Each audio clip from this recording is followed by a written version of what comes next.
पिछले कुछ सालों से मोदी गवर्नमेंट लगातार कोशिश कर रही है कि भारत अपने हथियार खरीदने के लिए हर साल जो बिलियन ऑफ डॉलर्स खर्चता है वो पैसा जितना कम हो सके उतना कम देश के बाहर जाए और हम ज्यादा से ज्यादा हथियार मेड इन इंडिया और अपनी लोकल डिफेंस इंडस्ट्री से परचेज करें। कुछ दिन पहले खबर आई थी कि मोदी सरकार ने साल 2022 से 23 के लिए भारतीय सेना के लिए नए हथियार परचेज करने के लिए 1,24,000 करोड़ रुपीस एलोकेट किए हैं, जिनमें से 68% फंड्स यानी 68% स्पेंडिंग भारत की लोकल डिफेंस इंडस्ट्री से हथियार खरीदने के लिए खर्च किए जाएंगे। मतलब कि 1,24,000 करोड़ का 68% तकरीबन 84,000 करोड़ रुपीस उन कंपनीज को जाएंगे जो मेक इन इंडिया के तहत भारत में ही हथियार मैन्युफैक्चर करेंगी, फिर चाहे वो भारतीय हो या फिर विदेशी कंपनीज। इसके अलावा लोकल हथियार खरीदने के लिए तीनों आर्म्ड फोर्सेस को भी अपने अपने सेपरेट टारगेट्स दिए गए हैं। इंडियन आर्मी को 75%, इंडियन नेवी को 70%, जबकि इंडियन एयरफोर्स को 62% का टारगेट दिया गया है। मोदी गवर्नमेंट द्वारा कुछ नए रूल्स भी फ्रेम किए गए हैं, जिनके मुताबिक सहमत हुए रेशियो और परसेंटेज को अचीव नहीं किया गया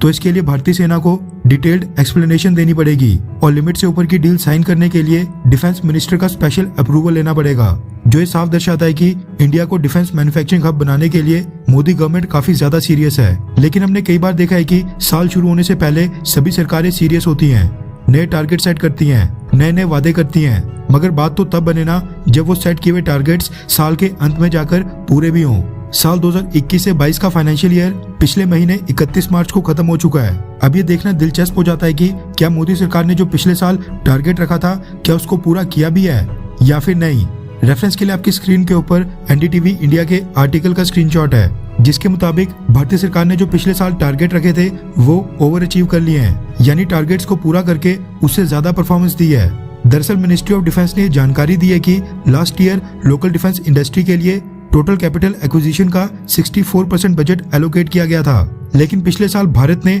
64% की जगह 65.5% स्पेंडिंग लोकल डिफेंस इंडस्ट्री से हथियार परचेज करने पर खर्च की, मतलब कि 1.5% ज्यादा। मिनिस्ट्री ऑफ डिफेंस ने बताया कि वो प्राइम मिनिस्टर नरेंद्र मोदी जी के विजन को पूरा करने के लिए लगातार आगे बढ़ रहे हैं। इसके साथ ही ये भी जानकारी दी गई कि भारतीय सेना के लिए लास्ट ईयर जितना बजट एलोकेट किया गया था उसका उन्होंने 99.5% यूज कर लिया है, यानी खर्च कर लिया है, मतलब कि लगभग सारा पैसा भारतीय सेना ने इस्तेमाल कर लिया है। इससे पहले कई बार देखा जाता था कि भारतीय सेना मिनिस्ट्री ऑफ डिफेंस से क्लियरेंस ना मिलने के कारण या फिर डिफेंस डील्स में पॉलिटिकल विल ना होने के कारण अपना सारा बजट कई बार यूज नहीं कर पाती थी, लेकिन अब भारतीय सेना सारे बजट का इस्तेमाल कर रही है, जो कि बहुत ही खुशी की बात है। सरकार ने कहा है कि वो अगले 5 सालों के दौरान भारतीय सेना के लिए हथियार खरीदने पर 130 बिलियन डॉलर्स खर्चने वाली है। उसके अकॉर्डिंग तो 65 to 70% यानी तकरीबन 90 बिलियन डॉलर्स के आसपास सीधा सीधा भारत की लोकल डिफेंस इंडस्ट्री को ही जाएगा। भारतीय सरकार ने डिफेंस सेक्टर में FDI लिमिट को 49% से बढ़ाकर 74% तक कर दिया था